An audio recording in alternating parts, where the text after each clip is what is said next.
People tend to get stimulated by the sight of a clown, mainly because they make people laugh, but the clown is also unsettling for many people, especially children.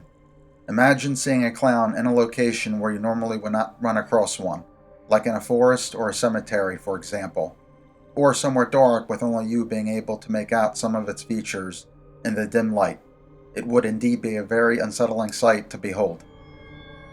In the novel It by Stephen King, you come across an off-world shape-shifting entity that takes on the appearance of a clown to scare children who happen to hate clowns, or to put down the defenses of those that like clowns when it wants to prey on them. The name of this entity is Pennywise, or Pennywise the Dancing Clown. His other name is Bob Gray. Bob Gray is a trans-dimensional entity from the Macroverse that fell to Earth millions of years ago and ended up settling underground in the sewers of what became the fictional town of Derry, located in Maine. This entity has been known to live off of and feed on people's fears by taking on the shapes and appearances of what they fear the most. Its most preferred target are children because they generate more fear compared to that of adults. This ancient entity feeds on children for a year and then hibernates for 27 years, and then feeds again for a year, then hibernates again, and so on. Bob Gray, also known as Pennywise, ended up going after a group of kids who experienced all kinds of traumas growing up, and are known as the Losers Club. The members of this group are Bill Denbrough, Richie Tozer, Ben Hanscom, Beverly Marsh, Eddie Kasprak, Stan Uris, and Mike Hanlon. To Eddie, Pennywise took on the form of a rotting leper or that of the creature from the Black Lagoon. To Bill and Richie, Pennywise took on the form of a werewolf. To Stan, as dead children in the Standpipe. Pennywise took the form of a scary witch to scare Beverly. To Mike, Bob Gray, also known as Pennywise, took on the form of a gigantic, grotesque bird. To Ben, Pennywise took on the form of a vampire. Stephen King was inspired to write It when he lived in Boulder, Colorado. When he went to take a walk to pick up his car, he walked alone through a narrow, unlit road at twilight. He came across an oddly quaint bridge and thought of that fictional story called The Billy Goat's Gruff, which is about a troll living under a bridge that shouts to passerbys, "Who's that trip-trapping on my bridge?" He then came up with the idea to have the troll live under the sewers instead of a bridge. The idea also came to him that he wanted to write a really long book that had all the monsters in it. Monsters like the vampire, the werewolf, the mummy. Then the idea came to him that he had to come up with one binding, horrible creature that you do not want to see, that would make you scream just to see it. He then started to ask himself what scares children the most. The answer was clowns, and so that is how the monster known as Pennywise, the Dancing Clown, came to be. One of King's greatest influences for his writing was H.P. Lovecraft, who wrote about the Old Ones, who were godlike monsters that descended to Earth from space. Some of them were trickster-like and ruthless. Another influence on King was J.R.R. Tolkien, with his stories about celestial beings, some who fell from their state with the goal of slaughter and conquest. All these fictional stories from the authors were influenced, in my opinion, by the biblical stories, European mythology, and the 1001 Arabian Nights, which was influenced by Middle Eastern and Asian legends, and the Islamic faith. Many of these legends and stories may be traced back to the collective unconscious. The collective unconscious is a term that refers to shared mental concepts in the unconscious mind of humans. The term was coined by the Swiss psychologist Carl Jung. According to Jung, the collective unconscious is populated by universal instincts as well as archetypes, which are ancient, primal symbols like the Great Mother, the Wise Old Man, the Shadow, the Tower, Water, and the Tree of Life. Jung believed that the concept of the collective unconscious helped to explain why similar themes occur in legends and mythologies around the world. According to Jung, the collective unconscious comprises in itself the psychic life of our ancestors, right back to the earliest beginnings. It is stored in the unconscious, and the unconscious is inherited in humans, and expresses itself as archetypes through our dreams, visions, fantasies, inspirations, and madness. One of the most important archetypes that I want to focus on now is that of the Trickster. The Trickster is an archetype from the collective unconscious, whose motive is to upset order and create chaos, getting enjoyment in the process. The Trickster archetype expresses itself through folklore, mythology, altered states of consciousness, and real life. The Trickster is linked to the Fool. A benevolent form of the Fool is the Clown, who is more aware of his or her trickster aspect than the Fool is. Indeed, laughter can be a great healing force. Cruelty is often a part of comedy, which demonstrates a need to displace our own shadow urges to be cruel. The clown is cruel, or suffers cruelty for us. The trickster often plays this role, for the trickster and the fool, or the clown, usually embody the same archetype. The trickster is an aspect of the shadow archetype, at least in its negative traits. The trickster deceives, often playfully, sometimes painfully. It is known to change genders and shapeshift into different forms, both human and animal, who can play havoc with the hyper-rational personality and community. The trickster is even believed to be behind poltergeist phenomenon as well. In 1981, the same year that Stephen King began to write his famous novel, there was a phantom clown scare where police were flooded with reports of clowns trying to lure children into their vans with candy. Some of the descriptions were very disturbing, where it said that the clowns were naked from the waist down in some of the reports. The very strange part was that no adults ever saw these clowns. Only the children did. This phantom clown scare then led to mass hysteria, with people staging clown sightings as a result. It sounds like the phantom clown scare had its start and was influenced and caused by the trickster. The favorite forms that the trickster likes to disguise itself as is the coyote, the spider, the fox, and raven. Examples of the trickster are many, including Satan, Loki, Hermes, Puck, and the vampire. The vampire is, in fact, a kind of trickster, able to change into many shapes, among them bats, wolves, spiders, butterflies, fog, or even a bit of straw. We have also seen Bob Gray, also known as Pennywise, take on the form of a vampire a few times in the novel by Stephen King. There is a legend in Eastern Europe of a vampire who went to a party and slaughtered many young ladies, dismembered them, and drinking their blood. His final touch was when he would sever a few of their heads off and leave it by the window, with their mouths cut ear to ear to make it look like the grin of a clown. The infamous serial killer named Albert Fish, a real-life vampire and ghoul, who under the command of voices and hallucinations took one of his victims and cut the mouth from ear to ear to make a Joker-like grin. This victim, disturbingly enough, was a child. Throughout history, many civilizations believed that vampires had a fetish for targeting children to devour them and drink their blood. An example of this is a demon in ancient Mesopotamia named Lamashtu. We can even see the influence of the trickster on an old silent movie with Lon Chaney as a vampire called London After Midnight. In the movie, the vampire had a huge grin like that of a clown with soul teeth.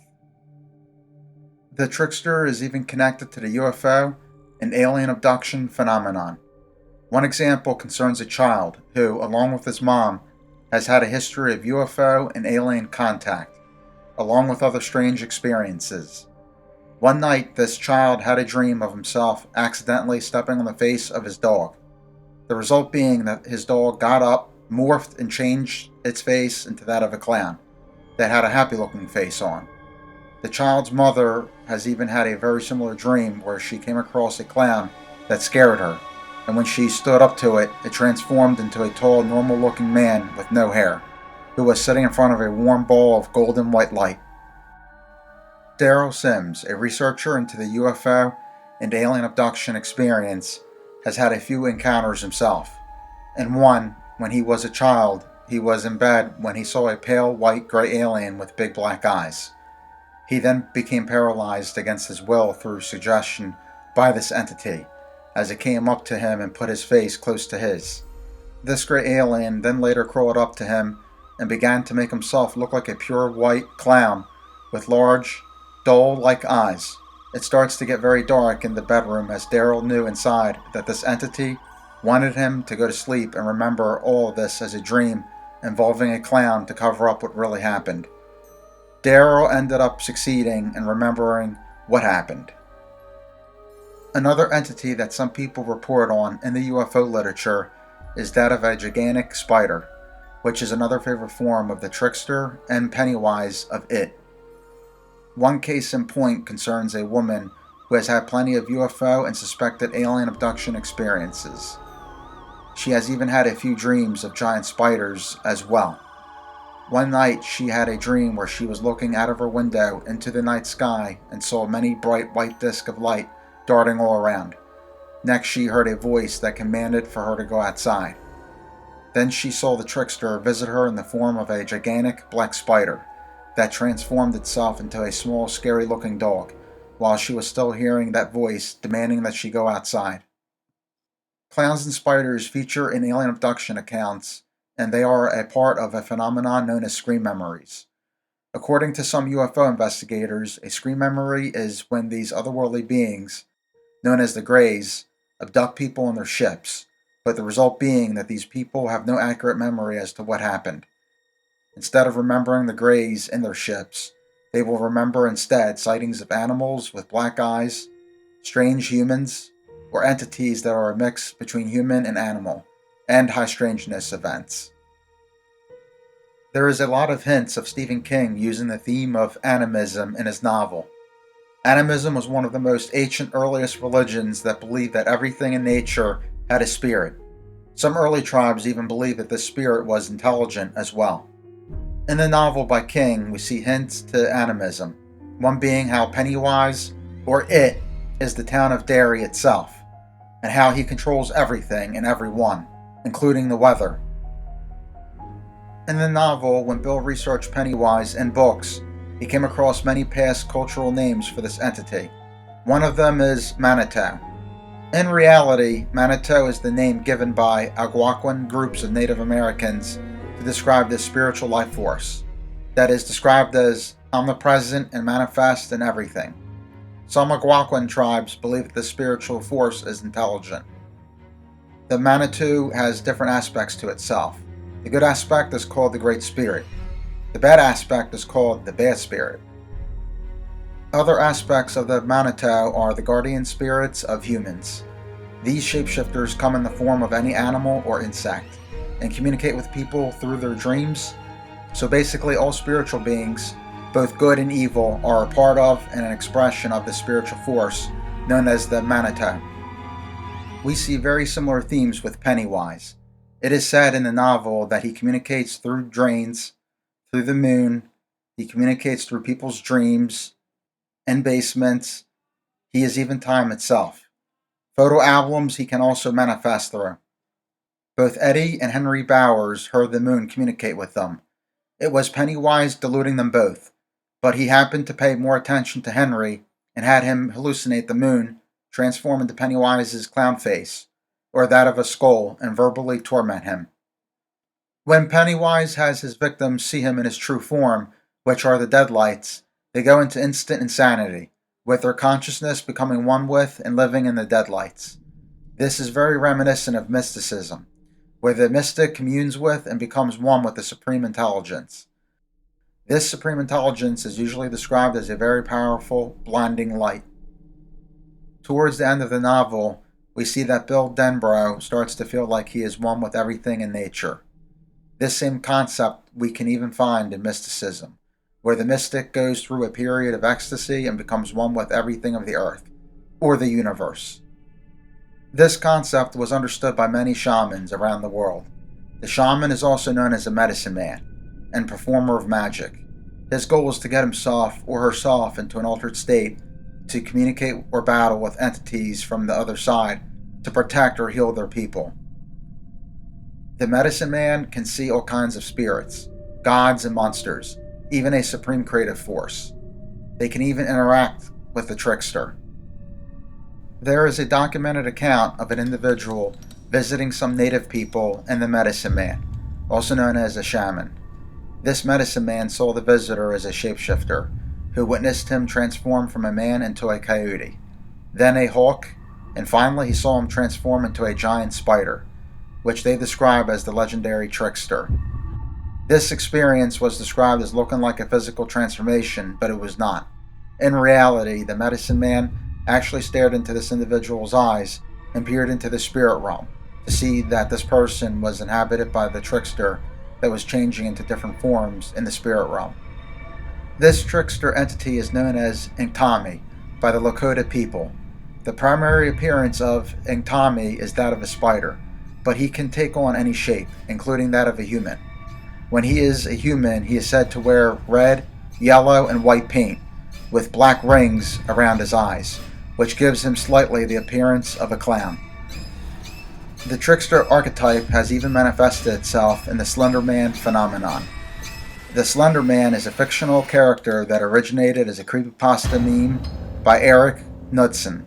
Stories of the Slender Man have him traumatizing and abducting people, particularly children. He is not confined to a single narrative, but appears in many different works of fiction that are composed online. Slender Man is described as an unnaturally tall, skinny humanoid with a black suit and tie, with tentacles coming out of his back. In most stories, his face is white and featureless, but occasionally his face appears differently to anyone who sees it. The Slender Man can also cause nightmares in people. According to the fictional stories, Slender Man can even mind control children, or drive them mad and become violent. These fictional themes ended up spilling out into real life, where on May 31st, 2014, in Waukesha, Wisconsin, two 12-year-olds named Ananissa Wire and Morgan Geyser lured their friend, Peyton Loeffner, into a forest and stabbed her 19 times to appease the Slender Man. Peyton ended up surviving the brutal assault. The two girls were brought in by the authorities. One of them, which was Morgan, had a history of mental illness, hallucinated and spoken to fictional characters, was experiencing ghosts, imaginary friends, and, interestingly enough, one man whom Morgan named It, whose body was the color of smoke and ink, that stood behind her in mirrors or shifted around corners. She even stated that she communicated with Slender Man, that he watches her, can read minds, and teleport. Some researchers into Slender Man connect him to ancient folklore about fairies. Like the fairies, the Slender Man is otherworldly, with motives that are often difficult to grasp. Like fairies, his appearance is vague, and often shifts to reflect what the viewer wants or fears to see. And, like fairies, the Slender Man lives in the woods and forest and kidnaps little children. Down in Tampa Bay, Florida, there is a legend known as the Trestle Bridge Spider Monster. According to the legend, a trestle bridge was built at the cost of a life of at least one railway worker. He was killed from a storm, washed away in a torrent of mud and rain. According to this legend, his body in some way became fused with that of some crab or spider-like creature. This monster uses the man as its face to try and hide its spidery appearance. The man's body is described as a slender-looking, rotting corpse. From a distance, he looks like a regular man, and asks for help from someone who is nearby. If that person comes close, the long dark legs can be seen as they reach out and grab the victim. Cases of suicides on this bridge are attributed to this creature. In some modern versions of the tale, a coffin was lost on the bridge as the train crossed during a flood, and so this creature sees the corpse and hides behind it, using it like a puppet. According to this version, this is why the Slender Corpse Man has a suit and tie. The creature in this version is a sea monster, and either tentacles or crab legs come out to catch its victims. Some names for this creature is Trestle Bridge Monster, the Boxcar Spider, or the Shadow Man. Interestingly enough, the creator of the internet, Slender Man, got inspiration for his creation from Stephen King's The Mist, the Mothman, and the Mad Gasser of Mattoon. the tall man from the 1979 film Phantasm, H.P. Lovecraft characters, a DC Comics superhero with a blank face, and reports of encounters that people have with shadow people. The shadow people are a demonic force known for terrorizing people. It is debated by paranormal researchers as to what they are and where they come from. Are they demons, aliens, interdimensionals, or something completely different? They are documented as being tied into all of these different types of paranormal encounters, and you can find references to them in world mythology and traditions. When you read the data, I would say that many of them, not all, but many, are connected in some ways with something demonic, and people can debate and disagree as to what that is. Many of these shadow people project overwhelming fear and hostility into people, where they pick up and live out these negative feelings. Many people feel as though that they are feeding off of their life energy, like vampires of some sort. These shadow entities are shapeshifters, and they come in the forms of a three-dimensional shadow figure. The forms they take on are mostly a shadow person, but can come as a shadow cat or dog. Shadow spiders, sometimes a gigantic shadow spider that takes up the whole ceiling, a monk-like figure, shadow mist or cloud, and little shadow people. In one alleged account, a person was in bed and saw a gigantic, two-dimensional shadow spider appear on the wall. It then transformed itself into a shadow man as it was going out of the wall in three-dimensional form to hunt this individual in their bed to frighten them. People have described seeing them go through walls. In some cases, they are described as physically assaulting individuals. They can even materialize out of nowhere, or materialize out of a mist and dissolve back into one, or have the mist take on different shadowy forms. There have even been reports of all the different types of shadow figures having solid red eyes, sometimes with them glowing. There have even been a few reports where in front of an individual, a shadow person will transform into a seductive human to seduce them, or transform themselves into something monstrous to frighten them. All the shadow figures appear to have a leader known as the Hat Man, who is described as a tall shadow figure with a hat. Sometimes you can see a pale face with solid black or red eyes, a huge evil-like grin with sharp razor teeth, or sometimes a large shadow materializes and he steps out of it. In many cases, he torments people, but in some cases, he tricks them or tempts them to do something harmful to themselves or to others. He can even have other shadow figures that he controls within the blink of an eye materialize to cover him and disguise his appearance. Maybe this would explain some cases as to how different entities can become shapeshifters, if there is any objectivity to them. In the novel It by Stephen King, when Mike was tormented by Pennywise in the form of a massive, creepy bird, it ended up sinking into his dreams, imprinting its shadow on him from above. Some of these dreams he remembered and some he did not, but they were there, shadows which moved by themselves. Sounds like an encounter with the shadow people to me. Stephen King shows indications that he was influenced by Middle Eastern legends on the jinn and the story of Aladdin from the 1001 Arabian Nights, when he wrote his famous masterpiece. An example of these influences in his novel is when the Losers Club went to a movie theater known as the Aladdin Theater. Another example in Stephen King's novel concerns a victim who saw Pennywise rise up out of the toilet as black smoke that transformed into an unthinkable shape, which is very reminiscent of the genie coming out of the lamp or bottle as smoke taking on a form. The shadow people are even seen as black smoke that can sometimes take on different forms. In the novel by King, a young girl heard a bunch of voices from the drain that was coming from this alien evil force. The voices told the girl, "Our name is Legion." In the novel, Stephen King acknowledges the Bible where Jesus confronted a possessed individual, possessed by many demons, whom all told Jesus that we are Legion. When Ben in the novel confronted Pennywise in his clown form, he noticed that the balloons were floating against the wind, and also how Pennywise was casting no shadow, as if he is a spirit or some demon of sorts. In the lore and more modern day encounters with demons, people claim that these entities try to trick, tempt, or in many cases, terrify their victims. Allegedly, they give people recurring nightmares, division in the families, even appearing in nightmarish forms to people.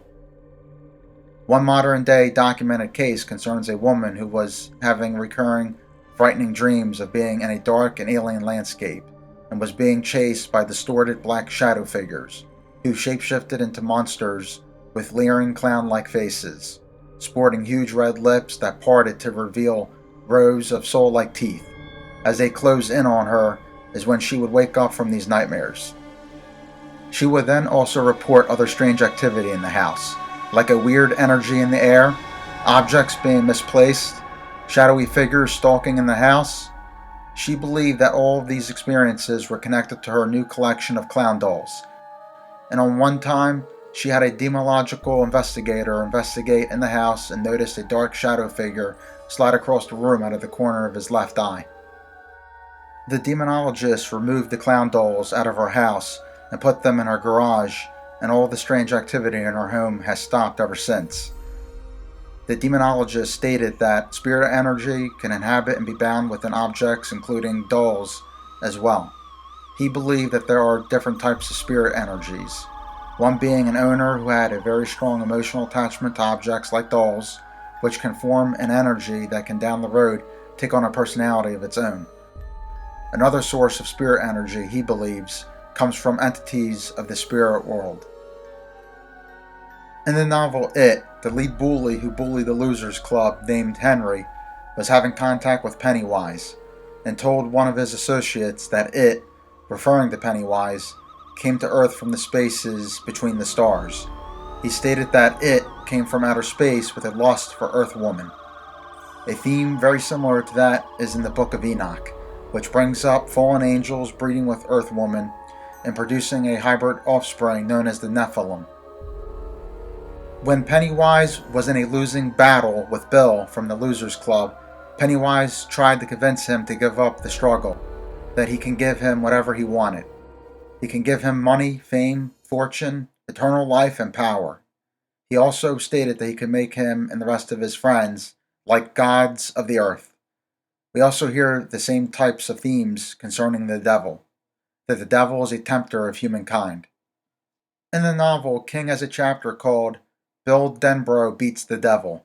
All throughout the book, Bill calls Pennywise the devil, and in the book it describes how this otherworldly entity, just like Satan, descended down to earth many millions of years ago from another realm, and lives underground. Like people in the medieval era believed Satan resided in hell underground. When Bill Denbrough later on confronted Pennywise, this entity told Bill that he is eternal, that he is the eater of worlds. Sounds like Stephen King got that quote from a Hindu text known as the Bhagavad Gita, where their supreme god, known as Vishnu, stated as recorded in the text, quote, "Now I am become death, the destroyer of worlds," end quote.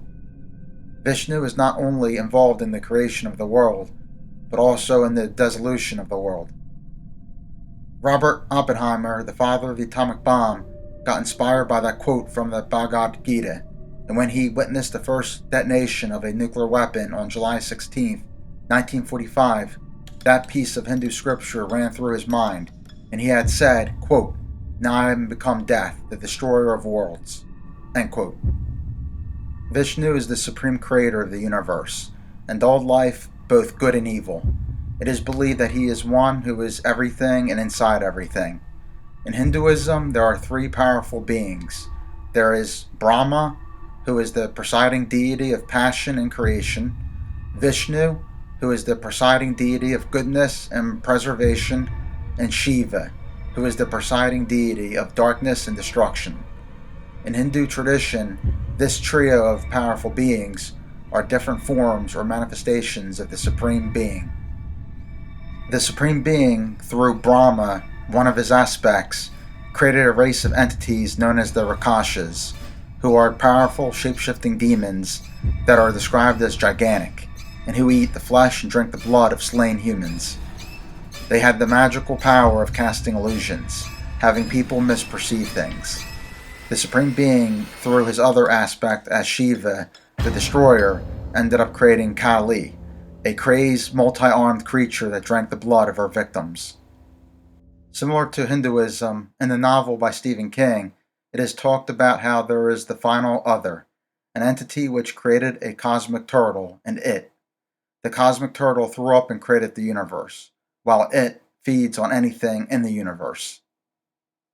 In the novel, when Bill and Richie were talking about their encounter with Pennywise chasing them, they ended up disagreeing as to what Pennywise looked like.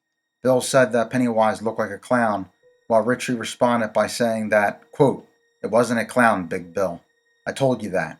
I know it's crazy, but it was a werewolf," end quote. Bill ended up responding by telling Richie that it was a werewolf for him because he saw a werewolf movie at the Aladdin Theater.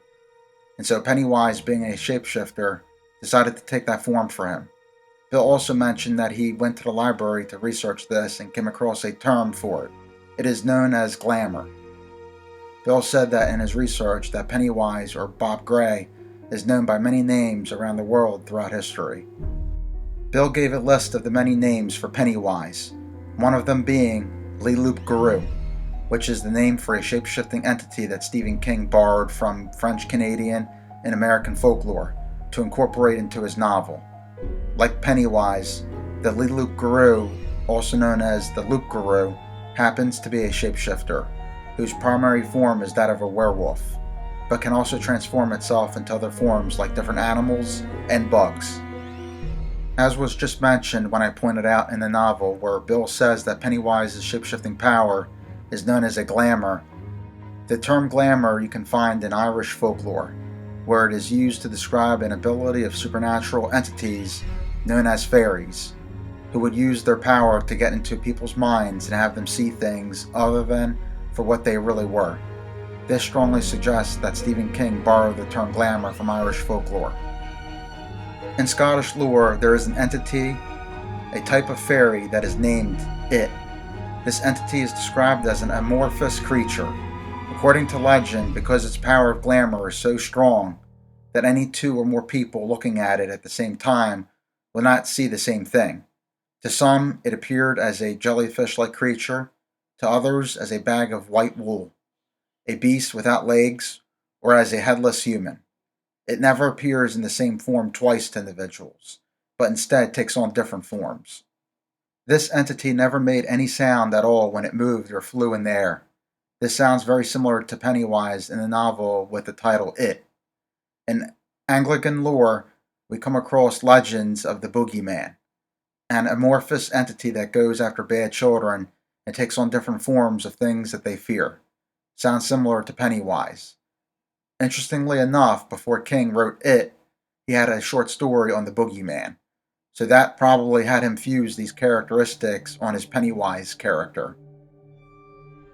When the Losers Club was battling It, who was in the guise of a gigantic black spider, they discovered that it laid eggs with its children inside, so they squashed each egg, stomping on the child spiders trying to escape. We hear of a similar story in Japanese lore. In the story, which have different versions to it, in one version, there is the famed demon slayer named Raiko, who was with his friend when one day they saw a giant skull coming in and out of the clouds, blood red and with a beaming halo. They followed the red skull until they came to a rocky area and came across a cave. They went in and saw Ghost with a female leader who was an enchanter. She cast a spell on them to not see her as she really was, and put them under a spell to sleep. She then ended up wrapping them up in green cobwebs. Waking up from the spell, Reiko ended up slashing at the enchanter with his sword. Getting free, he saw in the darkness of the cave a milky white glow trailing into the darkness. It was a thread of luminescence. Assuming it to be a blood trail, they followed it deeper and deeper into the cave until they came out into a chamber and found themselves confronted by the enchanter in her true form as a huge spider of gigantic size. They did battle with this monster, and Reiko called upon Shokai, the demon killer god, who appeared and decapitated the creature. Standing over the corpse, they split open the belly of this monster, and some 1,919 warrior skulls and skeletal remains come out, and to their surprise, so do 100 3-foot spiders as well. The two set about killing them all. ending the reign of the nightmare spider. Reading the novel It is like immersing yourself in a story that has many psychedelic themes to it. Many of Pennywise's encounters with his victims involve around projecting scary visions/hallucinations at his victims, sometimes visions of himself, or sometimes visions of things that transform into a horrifying nature that are just like the bad trips from psychedelics. Psychedelic drugs have been one out of the many different methods used since the ancient past to contact the spirit realm and communicate with gods and spirits. Peyote and magic mushrooms were used by the shamans of indigenous people to contact the other side. Sometimes human blood sacrifices resulted from these contacts. Even spiritual leaders of other past cultures around the world have used drugs to contact both good and evil forces from the other side. The psychedelic drug intake died down during the medieval era, but came back temporarily with fury during the 1960s with people experimenting with LSD, magic mushrooms, and so on. Set and setting can influence the outcome of the experience, either giving you heavenly encounters or hellish, Pennywise, It type of experiences. Some early scientists doing psychedelic research have documented Jungian archetypes projecting into the psychedelic experience from the human unconscious. Some of these experiences involve the trickster. In one documented account from an individual who sounds like he is having an It type of experience, an experience with the trickster archetype, in this encounter the individual took acid and looked over at one of the posters in the room. It was a picture of a castle with vines that grew and crawled out of the picture towards this individual. The tower in the picture looked three-dimensional, as if he could reach out and grab it. The people in the picture began to move and walk in it. This individual ended up walking into the bathroom, looking at himself through the mirror, and saw his skin change color, his eyes go completely solid black, and then seeing another version of himself standing right behind him. The experience ended up getting worse from here as this individual was hearing scary vibrations and echoes throughout the house. At this point, the experience intensified and he went from being scared to being absolutely terrified. He felt like he was going to die. This individual even stated that when he took ecstasy and acid combined, it was too much for his body, and so the negative experience kept on building up. He looked up at another poster of his that's on a computer game called Doom 3, and the demon in that picture turned into a spider that crawled out of the picture to attack and bite him. He ended up going to the hospital where he saw his mom's face melt and turn into an org-like creature. He even saw bugs materialize on the ceiling wall of the hospital room. His mother could not see any of this, and he ended up forgetting most of his experiences under the drugs. Seeing people's faces and bodies melt and turn into other forms and appearances would sometimes appear on psychedelic trips that people had. In King's novel, It, we find out sometimes that when Pennywise takes on different forms, he melts first like wax and then transforms into something else, which is very similar to some of the psychedelic experiences. Stephen King admits that when he was younger in college, he did a lot of LSD and it influenced him to write Kari, and I strongly suggest that also spilled over into some of the themes in the novel It that he wrote. Another scary experience involved a person on LSD. This other individual took the drug and reported how fear and panic overtook him. This individual was lying down in bed, paralyzed by a powerful force. Shortly later on in the experience, this individual had a vision. It was not a physical sight or a hallucination, but an idea, one that appeared to his mind's eye with the perfect clarity of a real thing, only even more real, more substantial than normal reality itself. It happened to be a spider, and this person's eyes were closed at this point, but he can see it on his chest. It was horrifying, and gradually it slowly crawled up to his neck, and then down. From there it went inside his stomach. It moved inside from the person's stomach, passed through him, and settled on his skin. Now he realized it was no longer a spider. It was now a tiny, frightened child. When people become high on some psychedelics, they do see clowns and jesters in a lot of the experiences. One example is the drug DMT. A clinical associate professor at the University of New Mexico School of Medicine by the name of Rick Strassman studied the effects of DMT during around the 1990s. He documented common experiences that people have had. Experiences similar to near-death experiences, seeing insectoid-type beings in laboratory-type settings, clowns and jesters, gigantic telepathic praying mantis-type creatures, and so on. There have been other documented studies by other researchers on DMT and its effects on people, and they have described experiences that people have had. Experiences with shadow people, giant talking insects, beings of light, shapeshifters, demons, monsters, giant spiders, clowns, etc. In many cases, each of these different entities have projected and given people visions. Some researchers believe that psychedelic drugs in some cases opens up doors into other dimensions with other beings in them. Many cases are still influenced by set and setting. Either it can reflect the best experiences on you, Mary Poppins style, or reflect your fears in the style of It. Some tribes in the past, and also currently, still believe that these psychedelic drugs is a spiritual entity in itself, and that can also bring your desires or fears to life. An example of this is in South America, where shamans use a brew known as ayahuasca, which means vine of the soul, or vine of the dead. They believe that the ayahuasca plants are spirit plants, with their own intelligence. Terence McKenna, who is an ethnobotanist, and others have speculated that maybe psychedelics like psilocybin mushrooms may be a species of high intelligence, which may have arrived on this planet as spores migrating through space, and which are attempting to establish a symbiotic relationship with human beings. They further claim that this is a species of extraterrestrials. Maybe the stories of Satan and his fallen angels, and the wars of the gods and titans, etc., could all be metaphors for these subtle, exotic intelligences that came down to Earth probably billions of years ago.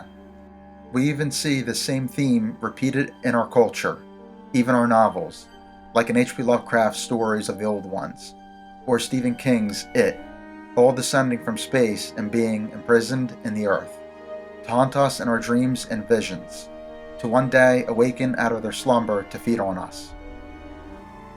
In the novel by Stephen King, we see themes of magic. For example, in the novel we are told that when Pennywise manifests into different forms to each member of the Losers Club, he has some signature mark on the manifested forms. That signature mark is the pom-pom you find on a clown. The novel further states that all this is nothing but dreams made real, and once dreams become real, they escape the power of the dreamer and become their own deadly things, capable of independent action. This is describing what is known in esoteric magic as a thought form, also called a tulpa, which is the belief that when people concentrate their mind enough on an image, they can manifest it in the spirit plane, that might be able to manifest itself in the material plane and gain independent thought through time. A well-known magician of the 20th century by the name of Aleister Crowley was famous for contacting Lovecraftian-type entities from other realms. One such entity who is similar to Pennywise is an entity named Corazon, who is also known as the Dweller of the Abyss. Corazon, like Pennywise, is associated with the serpent, the devil. Corazon lives in an alternate realm known as the Abyss. According to Crowley, Corazon is not really an individual. The Abyss is empty of being. It is filled with all possible forms, each equally inane and evil, all of them striving to become real.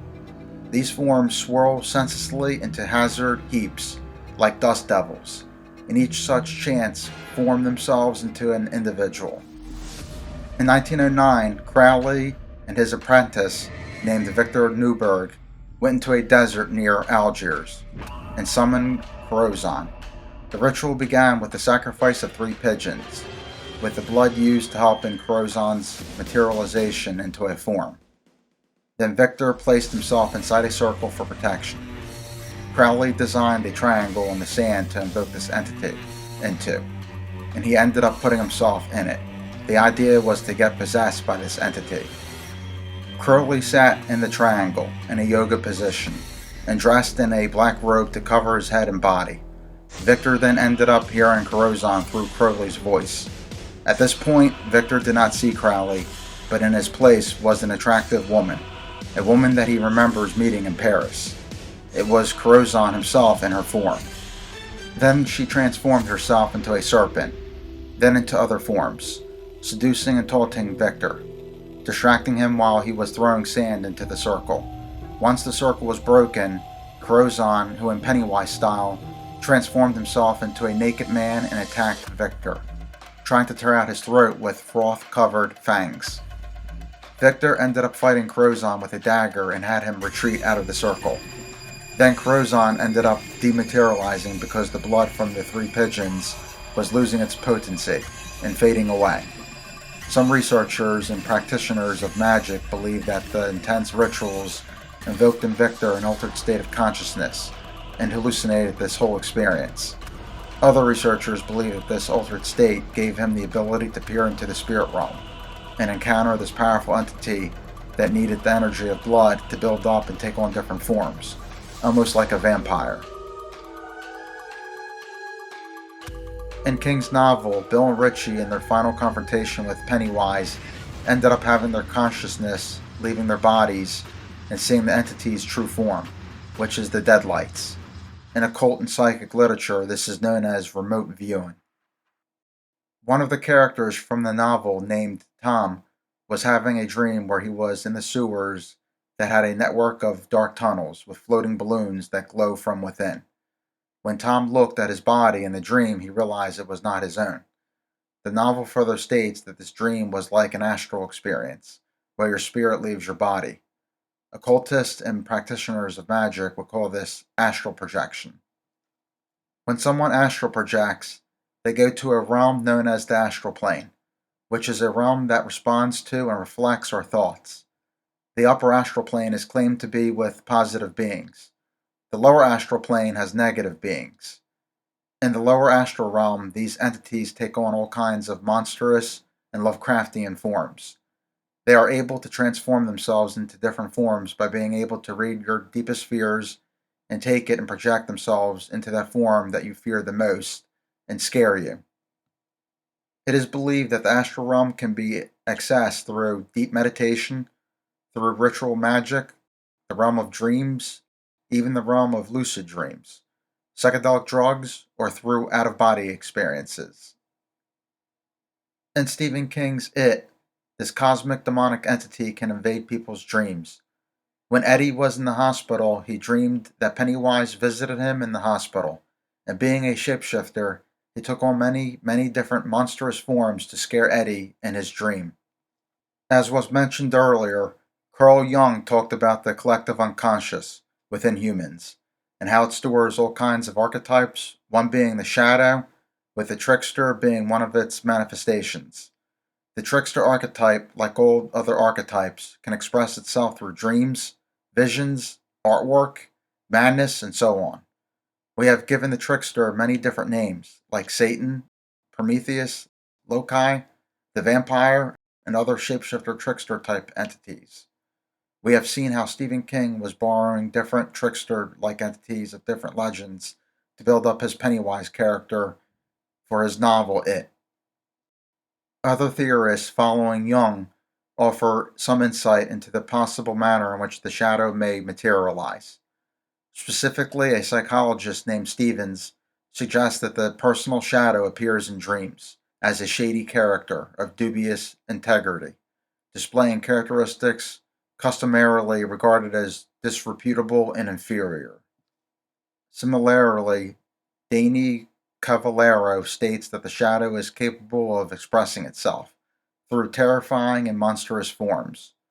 Jeffrey Burton Russell offers further elaboration on the personification of the shadow, when he states that it may take on negative projections such as demons, monsters, or subhumans. As these writers make clear, there is a vast array of guises the personal shadow may assume as it surfaces, often with fantastical features. Many of the qualities ascribed to the personal shadow by Stevens Cavallera and Russell, such as monstrosity and physical ugliness, are evident in depictions of the boogeyman.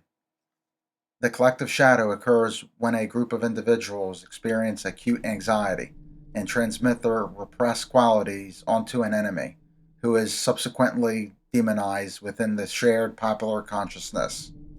This phenomenon occurs when the community is galvanized by their shared disdain for a particular figure or group, and through the projection of their personal shadows onto the other, they transform him or her or it into the embodiment of their own rejected qualities.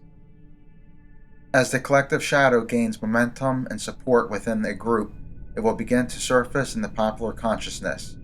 When Jung discussed the collective shadow, he posited this archetype as an entity that operated outside the nation state, manifesting in the form of an adversarial figure, either real or imagined, for which the community feels tremendous fear and/or disdain. The nightmarish beings that are born out of the collective shadow often possess physical qualities that are considered undesirable and reference the abject aspects of the natural world. The characteristics that constitute monstrosity include the malformation or degeneration of the human body, or the unnatural amalgamation of animal and human autonomy. Some have even connected Satan to the collective shadow. When Stephen King wrote It, he strongly indicates that he knows a lot of psychology and incorporated it into his novel. An example of this is when the Losers Club confronted Pennywise, also known as Bob Gray, underground at his lair in an alternate realm, taking on his original form as the Deadlights. The Losers Club, though, could not comprehend his original form, and so misperceived him as a gigantic black spider that became their reality. Ben Hanscom stated that when he looked at this massive creature, there was something else, some final shape, one that you can almost see like a man moving behind the movie screen while the show is on. Further on in the novel, Ben confronted this massive black spider by looking into its evil red eyes, and for an instant he did see the original shape behind the monstrous shape. He saw lights, and an endless, crawling, hairy thing made out of orange light. He perceived the deadlights. In psychology, we would call this misperception, or simply an illusion. It is basically when you see an object that is actually there, but you do not see it accurately. It looks completely like something else compared to what it really is. An example is a pile of clothes on the ground in a dimly lit room. From a distance, your mind cannot fully make out what it is, so it tries to make sense of what it is, and so your mind projects that what you are seeing as a dog or a cat, for example, that is sleeping. Upon walking up to it, you realize that it was no dog or cat, but instead it was a pile of your own clothes. If your imagination is very strong, that illusion will stick longer even when you walk up to it. Pennywise appeared to Beverly in her bathroom, causing her to see blood sprout out from the drain of her sink, spraying all over the walls of her bathroom as a result. Her father came in from her screaming and saw everything as normal. He did not see all the blood that Beverly was seeing. Later on, her friends from the Losers Club went in to investigate and witnessed all the blood all over her bathroom. When the Losers Club reunited as adults and met up at a Chinese restaurant, they witnessed visions of monstrous things cracking out of fortune cookies, whereas other individuals that were with them saw nothing. When Pennywise was tormenting Ben in the library, taking on the forms of a clown and then of a vampire, no one else in the library can see this entity but Ben. Bill and Richie as children both witnessed Pennywise as a werewolf. Later on in life, Richie remembered this experience, whereas Bill has not.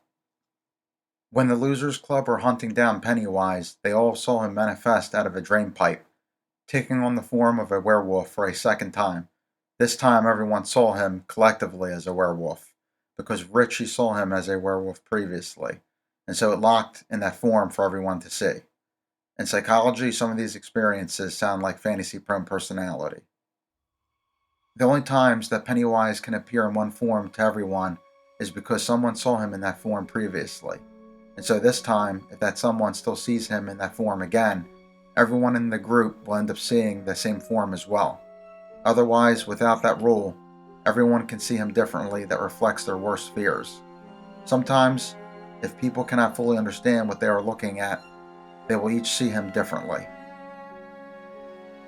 Children and adults, but mostly children, end up going missing in national parks and other locations. If found, then they were discovered in the middle of swamps or in creeks and lakes. What's strange about all this is that these places were searched before when they were missing, with no sight of them, and the location around where the child disappeared had no indicator of a human or animal predator. For example, no tracks are ever found in the area where the child disappeared. In other cases, the victim just disappears without a sound and without a trace, who were originally 5 feet behind other people. If they were found alive, they would have no memory of what happened, or cannot speak again. Most of the disappeared happen in areas where there is bad weather. These cases are known as the missing 411. Is the missing 411 connected to alien abductions? They both happen to feature missing people and also in many cases, missing memories. The missing 411 also have many connections to legends of the fairies, like kidnapped people and storms, which are believed to be caused by the fairies to kidnap people. The missing 411 has many similarities with Stephen King's It, like children disappearing by Pennywise, and with the adults not noticing their kidnapping. Pennywise even has the power to change the weather, just like whatever is behind the missing 411 appears to have the ability to do as well. Whatever that is behind the missing 411, is it connected to a trickster-like force, even possibly connected to the Trickster Archetype? Another source of folklore that Stephen King incorporated into his novel is that of the Will of the Wisp. The term is used to describe when Pennywise's balloons glow from within and plays tricks on his victims. The Will of the Wisp of tradition you can find in European folklore and legends. It is a floating ghost light that misleads travelers or even tricks them to their deaths. It is believed to be anything from an evil spirit to fairies, witches, and other supernatural entities.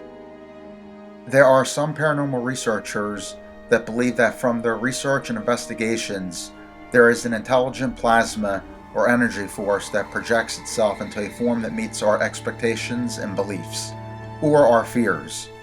Some have stated that, like in a lucid dream, if you see a scary monster and remain calm, it might stop and become friendly, or transform into something attractive. It makes sense, in my opinion, that if a plasma can project the right low frequency at a certain spot of the brain, you can stimulate altered states and hallucinations that can reflect the beliefs and fears in some people. There is a few laboratory studies to back up that claim. People report seeing floating orbs of light where there are even claims of some of them displaying intelligence, like the Marfa lights in Texas, for example. Many hauntings feature ghosts from a different time period performing the same behavior over and over again, at the same spot like a recorder.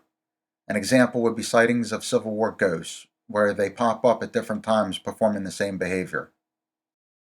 If there is some energy that is recording past behavior of people, why not their thoughts and beliefs? And why not record Jung's collective unconscious with its archetypes like the trickster? If McKenna and others are right about some psychedelic mushrooms being an extraterrestrial force that came from space to convey messages to us, or even some shamans being correct in psychedelic plants being a spirit that gives messages, then as a result, could this energy force record all of that through people's experiences and play it through some energy or plasma source to someone else who is receptive? There is a well-known investigator of the paranormal by the name of John Keel, who believed that all paranormal phenomenon is caused by entities that he named the Ultraterrestrials. The Ultraterrestrials are created from and run by a cosmic force that Keel would call the superspectrum. This cosmic force can, according to Keel, program and reprogram the human mind in the way like a computer can. The human senses can be made to see and hear anything that this cosmic force wants them to see and hear. This cosmic force is claimed to have a childlike intelligence. Keel states that the superspectrum is the same God that you find in the scriptures, but does not see God as a he, only sees and describes him as it. This was described way before King wrote his novel with the same name. The superspectrum, or it, produces paranormal phenomenon and supernatural entities that our ancestors divided into two opposing camps. One side that fights for humankind, led by the God of the Bible, and the other side that wants to bring down the human race, for the devil, also known as Satan. All of them are aspects of the same intelligent force, according to John Keel's investigations and research. The American Indians also have had experiences with an entity that is very identical with the devil, whom they called the Trickster, because he was always doing cruel things to them.